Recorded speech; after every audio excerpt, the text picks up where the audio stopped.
everybody, how you doing? I'm doing fantastic. The Dolphins finally, praise the Lord, have a #1 receiver. They traded for Broncos wideout Brandon Marshall. They gave up 2 second-round picks to get the guy. Now, I woke up this morning to a couple of text messages from friends that said, "All right, Miami." Back when I was a sports talk radio host and had a somewhat promising future, I used to play this clip all the time. All right, Miami.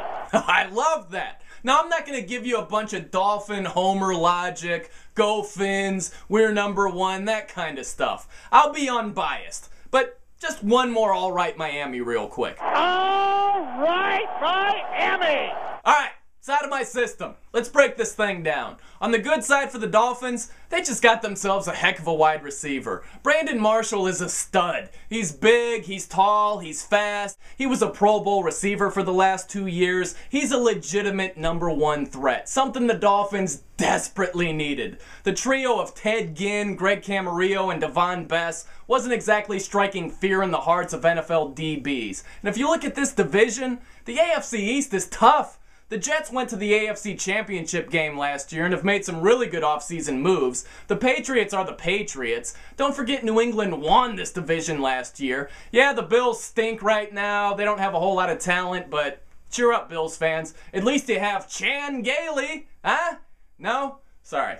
Bad joke. But with the Jets and the Patriots, this is a tough division. The Dolphins filled a hole they had to be able to compete with those teams. If you look at Chad Henne, he showed some promise last year. He's a good young quarterback. And if you pair him with a really good wide receiver, that could be a heck of a combination for the Dolphins for a lot of years. Now, if you look at the bad side, the Fins gave up a lot to get Brandon Marshall. 2 second-round picks is a lot. It's not a first-round pick, but still.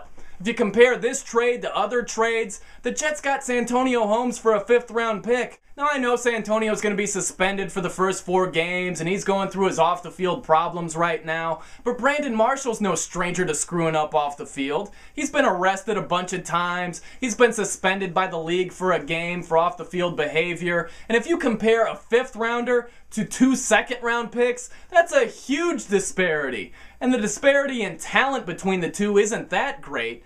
Also, if you throw out the McNabb trade, the Redskins didn't even have to give up as much to get a quality quarterback. So, the Dolphins gave up quite a bit. They're also going to be paying quite a bit for Marshall. They signed him to a 4-year, $47.5 million deal, 24 of it guaranteed. So they're all in on Brandon Marshall. If he has his head screwed on straight, this could be a really good move for the Dolphins. If he doesn't, not so much. But the way I'd look at this, if I'm the Seahawks and I lost out on Brandon Marshall, or if I'm the Dolphins, I gave up 2 second-round picks, I paid a boatload of money for this guy who's a stud wide receiver, who's had some off-the-field problems, I'd rather be in the Dolphins' shoes right now. Time will tell if that turns out to be the right call. I'm Brian Noe, and that's a no-brainer.